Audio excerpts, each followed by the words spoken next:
Alright everybody, welcome back to First Attack. Once again, I am James Chen here on UltraChenTV. This is the first episode of Season 3, and I'm going over some ways to help learn fighting games through, learning little things at a time. I'm giving a bunch of suggestions because one of the things that I have gotten from a lot of people is that, they're playing with friends and their friend is way better than them, so they can't learn, or they're playing with their friends and their friends aren't as good as them and they get discouraged easily. So I just went through a whole bunch of examples of what you can actually do to try to help train your friends on how to play fighting games by extracting fundamental points out of the game. Again, a lot of the suggestions I'm coming up here are just ideas that I'm making up right now. I haven't tested a lot of these things. I've tested some of them, like I said, the footsies one, which actually worked pretty decently. But, these are ideas that I have that might help. And in fact, if you guys do try it with some of your friends, it would be awesome if I can get feedback if it kind of helps a little bit. Yeah, I mean, the problem is it is going to be a little boring sometimes when you play against someone, like if you guys are only focusing on one button or whatnot. But the thing is, if you find friends who are, willing to put in the time for that, then you have a competitor almost for life, that kind of situation.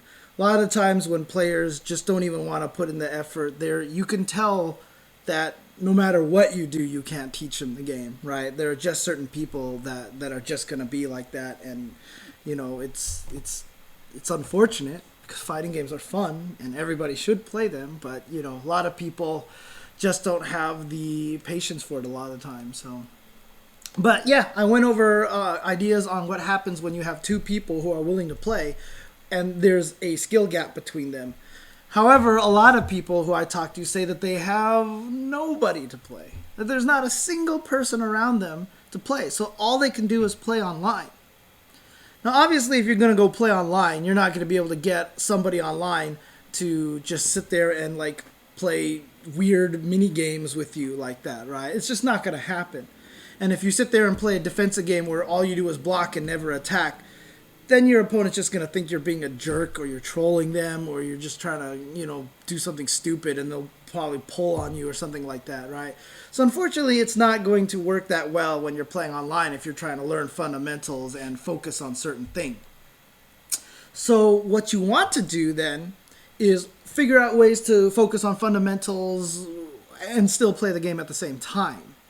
And so here are some ideas that I thought of for online play on how you can strip the game down and focus on certain things. If you're really bad at doing special moves, if you have trouble throwing sonic booms or doing uppercuts or whatever like that, play a game where the only thing you do is special moves. So play Ryu and just do fireballs and uppercuts and spin kicks. That's it.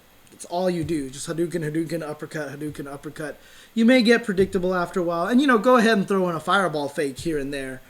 But, mostly just play with special moves. This is something to help train you to do special moves. If you're just throwing fireballs and the guy jumps at you and you can learn to uppercut them, you're going to gain some really good fundamentals there. And if you do this with Ryu or if you do this with Ken, it works because a lot of these motions will apply to a lot of the other characters. If you're really terrible at charge moves and you really want to learn Bison, for example, then play Balrog and try to mostly just rush people down. But what that will start doing is start teaching you how to have that internal charge clock. It's really tricky. It's so easy for players like me to take that for granted, that weird charge internal clock in my head that I've been using for 20 years now, so when I'm sitting there playing, I can feel when I'm charged. I can feel when my special move can come out. I can't even explain it. I don't know the exact timing for it. And, I can do this for characters that I don't even use a lot. It's just because most of the charge times are pretty similar, and you just get a feel for it. So if you play characters and all you do is special moves, if you focus on winning, if all you want to do is win, then what's going to happen is you're going to try to do a rush punch with Balrog, you can't get it out, and you're frustrated, okay, forget it, and you walk forward and you try to punch Ryu to death, right? But if you focus on learning and just try to rush punch all day, then you start learning a rhythm, you start learning how to get that internal clock in your head. Not only that, but all of a sudden you start learning weird things like, oh, Ryu is throwing fireballs, so now I can't rush punch, so now I got to jump forward. Now I'm not charged anymore, so I'm going to jump and start charging right away, and when I land, now I'm going to have that internal clock going again. You start building up these little things that you might not even notice you're building up because you're focusing on one particular thing. Learning how to do Balrog's rush punch, I never said specifically try to learn that internal clock, but by doing that, you are going to learn that internal clock, and you are going to gain comfort. Once you gain comfort in doing rush punches and have that internal clock in your head, suddenly you can use Balrog's rush punches in a lot more advanced situations because you're not worried about charging it. You're not worried about doing the special move anymore because you've mastered that part. And you've done it in an environment in which you have an uncooperative opponent. It's very easy to go in training mode and practice jab rushes all day. I mean, anybody can do that. It's not going to help you necessarily learn in a match. So if you play online, just do nothing but special moves, and that'll help you learn fireball motions and all that stuff like that. So I see someone talking about not being able to play on stick and pads hurt thumbs. I mean, the hard part about that is you just got to find a controller that makes you feel comfortable, right? I mean, you could try using the mushrooms, the analog sticks, for doing those, for charge moves. If that makes you uncomfortable, then you might just have to switch to a fireball character instead of a charge character. Or even try to invest in maybe some alternate controllers that might actually be a little bit more comfortable. I mean, that's really hard because obviously we're all not just going to go out there and willy-nilly buy Mad Catz pads and stuff like that to see if we can figure it out. But, at some point you got to figure out one of the ways to get used to it. So it's really tough. It is hard. It is hard. If you have a controller, if you can't find a controller that you're comfortable with, I've had episodes in the past where I've talked about techniques on using controllers. Might want to see if you can fish that episode out and look at it, because one of the things you learn about fighting games is it's not about, I mean, sorry, my train of thought always jumps ideas, but, there was sometimes when I play Mario Kart on my DS, right? And there's a really sharp turn on there. You start hitting the pad a little bit harder, like you push a little bit harder as if that's going to make you turn tighter. It doesn't, right? And that happens a lot in fighting games. A lot of the times you tend to start pulling the joystick harder, or you try to do the fireball motion more fierce. It doesn't change anything. What ends up happening is that the best thing you can probably do is just learn to be very light, be very feathery with your controls, and that will prevent you from hurting your hands as much. That's something that's actually really important. Like I said, whenever I do fireballs on a joystick, for example, I barely use any force. I'm just like, that's it. This is my fireball motion right here. I have the joystick at down back, and I just move my hand forward. I don't do this. I don't do this. It's literally just boom. So the joystick ball is right here. I'm holding it down here, and I just push it to straight. And that's all it takes me to do a fireball motion. Learn how to do that kind of stuff like that. So that helps a lot. Okay, so do the opposite on an online game. Only use normal moves. And this one, I think, is one of the most important ones. This is actually a really good one because it is very possible to win matches with only normal moves. In fact, you could probably play a whole match, and if you play it right with only normal moves, your opponent might not even notice that you never did any special moves at all. This is super important because normal moves are very, very important. They're super fundamental to the game, to footsies, and learning what all your moves do and how you. So, for example, Akuma. Let's say you're playing Akuma, right? You're relying on your uppercut. They jump at you, you uppercut them, but then your opponent starts to jump from farther away, so that if you uppercut and they don't kick, you whiff, right?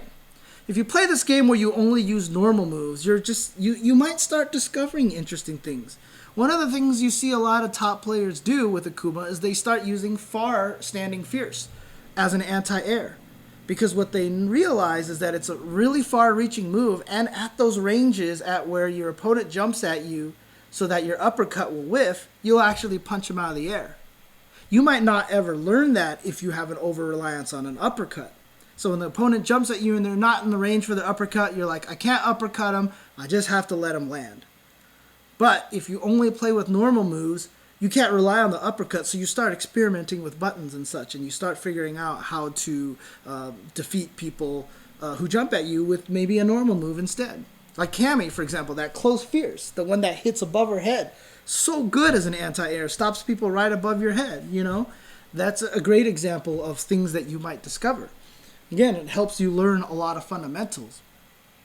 On top of this, you could even block out certain buttons. Let's say with Ryu, you're playing online and you find out that this guy gets swept a lot. Or you just love Ryu's low roundhouse because his low roundhouse is good. Or let's go back to Akuma. Let's say low roundhouse and stand roundhouse, you just use them a lot. Stand roundhouse is safe on block against most characters. Low roundhouse is a great sweep. So you're playing this game and all you're doing is like standing roundhouse and low roundhouse and jump roundhouse and standing roundhouse and low roundhouse. So you're trying to learn with only normal moves, but you're just using one button. Take that button away. In fact, even in your button config, you can just remove it, just get rid of it, and make that button do nothing. Now you have to learn how to use the other 5 buttons. And you may discover a lot of really, really good things. You'll start to learn how to use Akuma's low forward better. You'll start learning that his low strong has a lot of good priority. Like I said, that standing fierce is really good. You know, you can learn a lot of things about your normal moves once you start taking away things that you're comfortable with. Again, the over-reliance thing that I talked about many slides ago. You know, once you're over-reliant on things, it really hinders your growth. But if you, in order to grow as a player and to learn your character stronger, you can take away the things that you know are good and learn how to play with the things that you aren't comfortable with. Now, you just end up using all those buttons. You start learning all these things. Now imagine what happens when you do put that roundhouse button back in there. All of a sudden you have these great sweeps and you can counter poke with the crouch strong and you're anti-airing with stand fierce. And then add your special moves back in. Now you've got your Tatsu combos and your fireballs and all this other stuff. Imagine how strong of a player you would be because you took away all of your good things and learned how to play with your weaker tool set. You have gained so many fundamentals. You learn tricks with moves that you didn't know. You didn't know, for example, like Akuma could cross up with jump short sometimes at certain distances. You know, you won't learn a lot of these things. But if you take away the stuff, you have to find substitutes, and you start learning a bunch of stuff about all these moves. So playing with mostly normal moves is really, really a really good thing that you can do online to level yourself up. Not worry about winning, but worry about learning, right? You're not going to win a lot of matches. Maybe your rank will drop. I mean, if you play ranked, right? But just play some player matches and handicap yourself. It'll help a lot. It'll help a lot. For example, in Super Turbo, I use Cammy. Obviously, most people know that about me when it comes to Super Turbo. Hooligan roll. Really great move. Amazing move, right? I mean, it's bordering on cheap.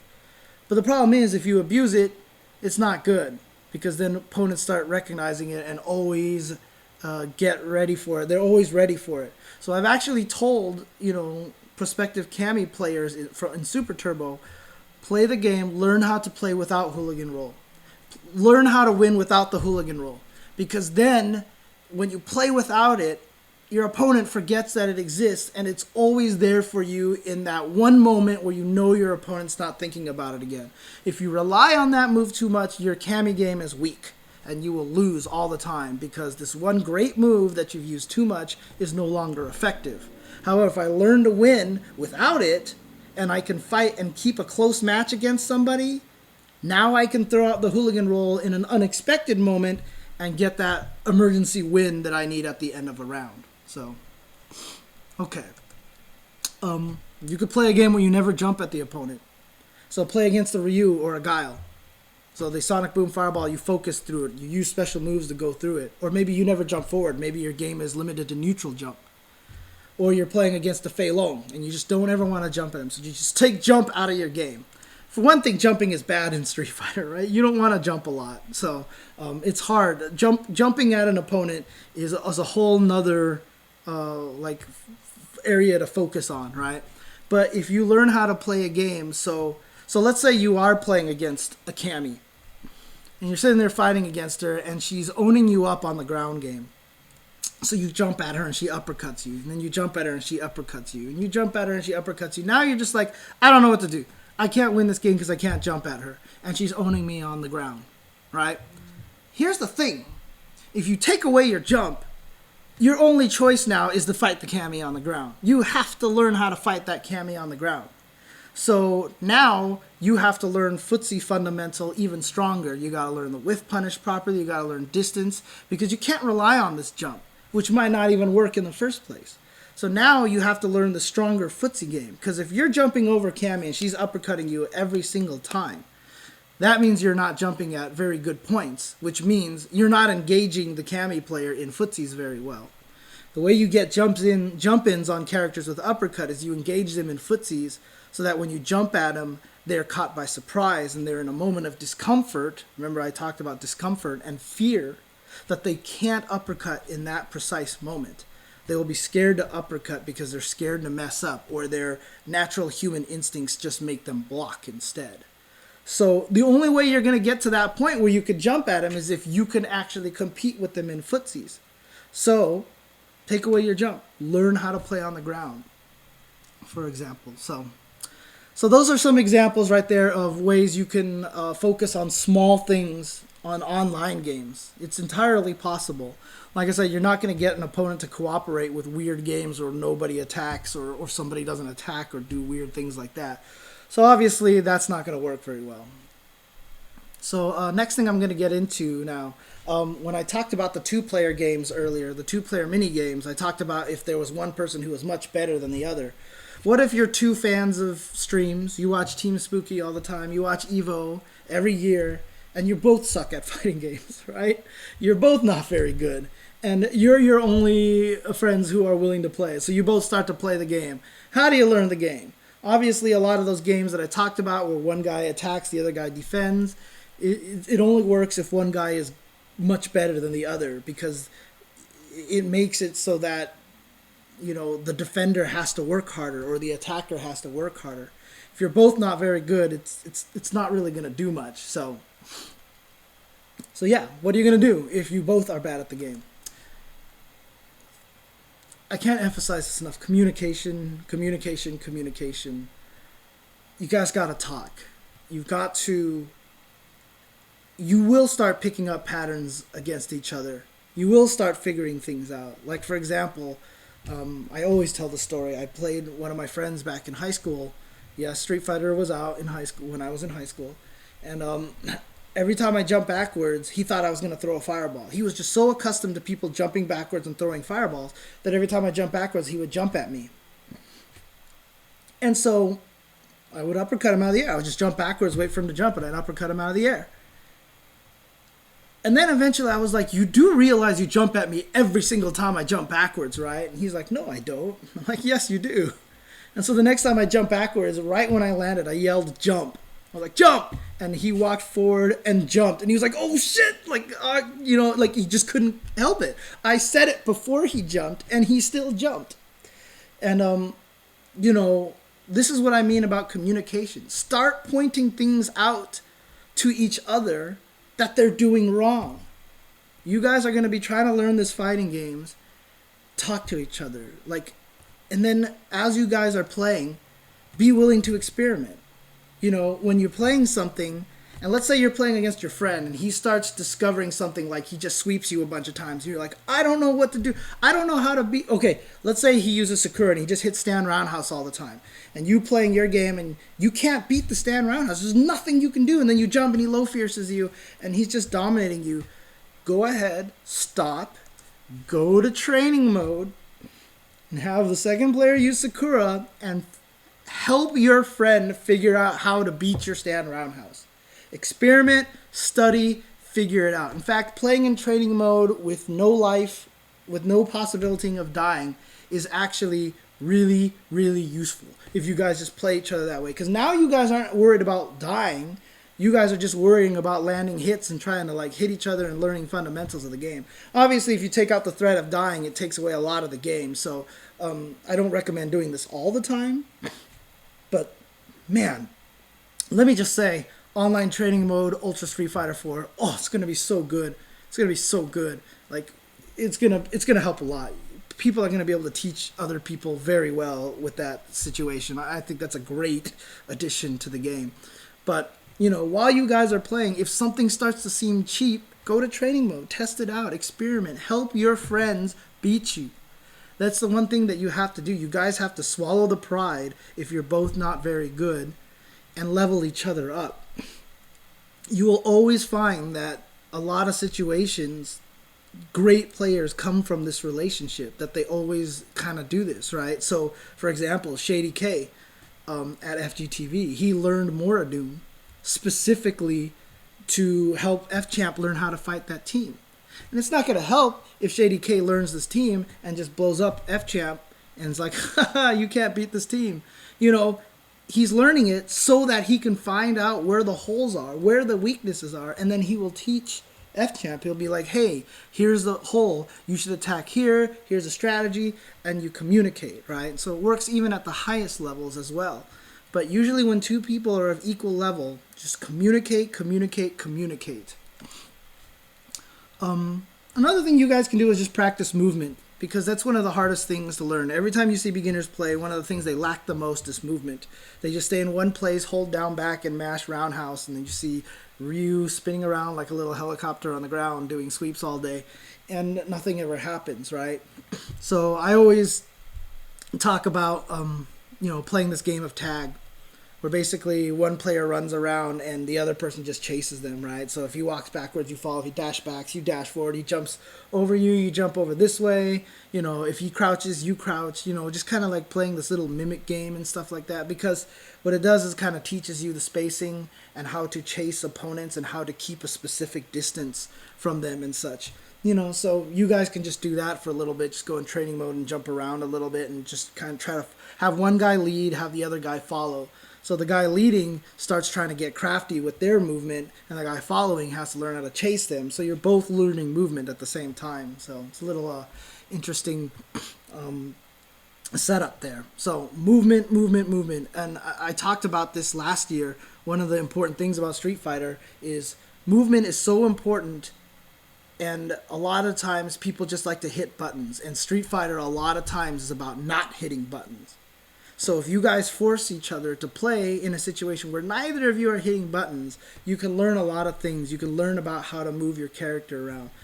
Street Fighter, I mean, obviously it's different for different games, but in particular Street Fighter is as important when not to hit buttons as it is when to hit buttons.